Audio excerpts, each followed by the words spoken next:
Hi everybody, happy Thursday. Welcome to what is going to be a reoccurring live that I'm going to be doing every Tuesday and Thursday. From now on, it will be with special guests, but for today, I just want to talk to you a little bit about self-care and the importance of why we should be looking after ourselves and where the links come from the commercial cockpit that ultimately can help you every single day to look after yourself, to look after your staff, which is ultimately going to improve productivity and improve your resilience as a business owner and personally as well. So the big thing for me that I take away from well-being all the time is the saying that you will have heard whenever you're on a commercial flight, that the cabin crew will tell you, and that's to fit your own oxygen mask before helping somebody else. Seems really straightforward, right? That when it comes to something to do with well-being, that we have to look after ourselves before we look after other people. But there's something about human nature, there's something about us as people where we just don't want to do that. It seems really selfish to put somebody else before you. But there's a real good reason why in the commercial cockpit we talk about putting yourself before anybody else, why we have to fit our oxygen mask before we help other people. And it's due to something that we call time of useful consciousness. So I want you to imagine that you're on a commercial aeroplane, you're flying along, you're in the cruise at 35,000 feet. The aeroplane is full of oxygen, and that's ultimately what's helping you to breathe. It's helping you to stay alive. As you'll know, your body needs oxygen in order to be able to function. Your body needs oxygen every day, a constant supply of oxygen. What happens if that oxygen disappears? If the aircraft has a depressurization, all the oxygen disappears from the aeroplane, how can you look after yourself? Well, it's really simple. You have to fit your oxygen mask. You have to get that oxygen back flowing into your body. But why is it so important that you fit your oxygen mask before somebody else's? Well, it comes down to something that we call time of useful consciousness. Your time of useful consciousness is the amount of time that you have where you can be physically useful before you pass out, before you become unconscious. Now, initially, it's not fatal for that to happen, but you will become useless. There was a really good documentary in the 90s, I believe, where a British journalist went into a hypoxia tank. So they put him in an environment where there was no oxygen. They starved him of oxygen in this tank that he was in. And they gave him some really simple, basic tasks to see how well he was going to cope, to see what he could do and how far they could push it. They gave him a really basic shape sorter that children use, so different shaped holes and some different shapes to try and fit in those holes. And after not too long, actually, he realized that he couldn't fit the triangle shape into the circle hole. But he was absolutely adamant that that's what he needed to do. He was adamant that that was the thing he needed the shape that he needed to try and fit in that hole. He'd lost useful consciousness. He was no longer useful in the situation he was in. That's why we say whenever you're flying to fit your oxygen mask before helping somebody else, because you need to be useful. You need to have that oxygen flowing to your body in order for you to be useful, to help your clients, to help your customers, to help your friends, your family, your work colleagues, whoever that may be. Your time of useful consciousness when you're in the cruise on an aeroplane, and it depends roughly kind of where you are altitude wise, but roughly at 35,000 feet you would have about 30 seconds time of useful consciousness. So you have 30 seconds to fit your oxygen mask before you've lost usefulness. Now, as a pilot, I've tried this many times. I've tried to fit my oxygen mask, and the fastest I think I've ever done it is in about 17 seconds. So even somebody who has practiced this quite a lot hasn't been able to achieve it twice within that magic 30 seconds. Mark said he's seen that documentary. It's really worth looking at. I believe it's on YouTube, so you can probably find it. It's fascinating just to see how the body and the mind works in those kind of pressured situations. It's crazy, really. So imagine that you're in that situation. Imagine you are the business owner. You are driving your business forward. Even if you're not a business owner, wherever you work, you are responsible for you and your side of the business. Even in your personal life, you're responsible for your friends, your family, all these people around you that are relying on you. If you don't take the time to fit your oxygen mask, then what do you expect is going to happen to those people?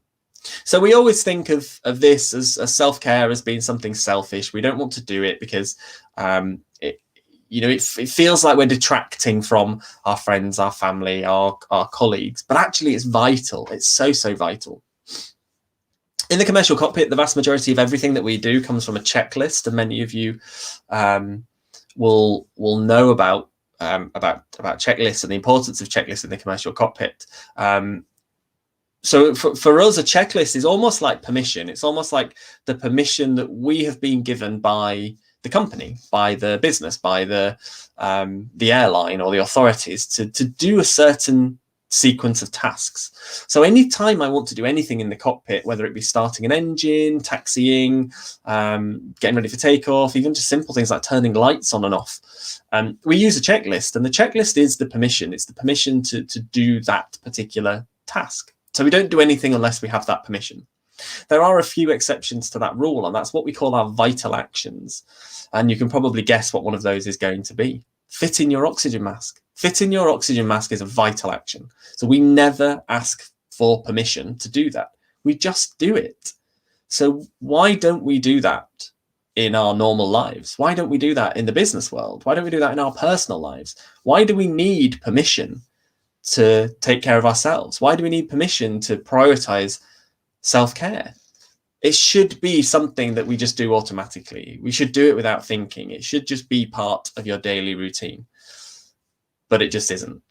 And I think a lot of it comes down to us having meaningful conversations around well-being. It's being able to actively talk about what we need and how we want to be supported and how we want people to support us. Remember, ultimately, you are responsible for your oxygen mask. Nobody else is going to take care of it for you. So I want you to think about that saying that I mentioned really early on. Fit your own oxygen mask before you help others. And I want you to think of it in a slightly different way now. Fit your own oxygen mask so that you can help others. That's what we want to do. We are fitting our oxygen mask so that we are much more useful to our friends, to our family, to our colleagues, everybody, every single person around us. Again, you imagine me sat in the cockpit. If we have a depressurization, the airplane loses oxygen. If I don't decide to fit my oxygen mask, the implications are massive. It's catastrophic if I didn't take the steps to protect myself. So that's why it's so important that we do that. I posted something this morning across all my social media, actually, about presenteeism in the workplace and the implications of going to work when you're not quite 100%. Now, of course, it's not quite as black and white as you either should be at work or you shouldn't be at work. There are, of course, always things in the middle. But it's cost the UK economy about £29 billion a year from presenteeism. What do I mean by presenteeism? There's probably people listening to this who maybe don't know what I mean by that. So let me just explain it a little bit. Presenteeism is when people go to work who shouldn't go to work. So you're not quite feeling fit. You're not really able to do the job that you're doing, and you still go to work. We've all done it in the last year, right? How many people are working from home and have not felt 100%? And you think to yourself, do you know, if I had to go into the office today, I probably wouldn't do it. But yet we still turn up. We turn up at our home office and we try and do the job, and we don't really do it very well. And that's costing money. That's costing businesses money. And I think a lot of it comes down to company culture. So does your company have a real way of supporting staff? Do you have open, honest communication channels so that you can really engage with this stuff? It's okay kind of talking the talk. It's okay putting something in place and then never really monitoring it.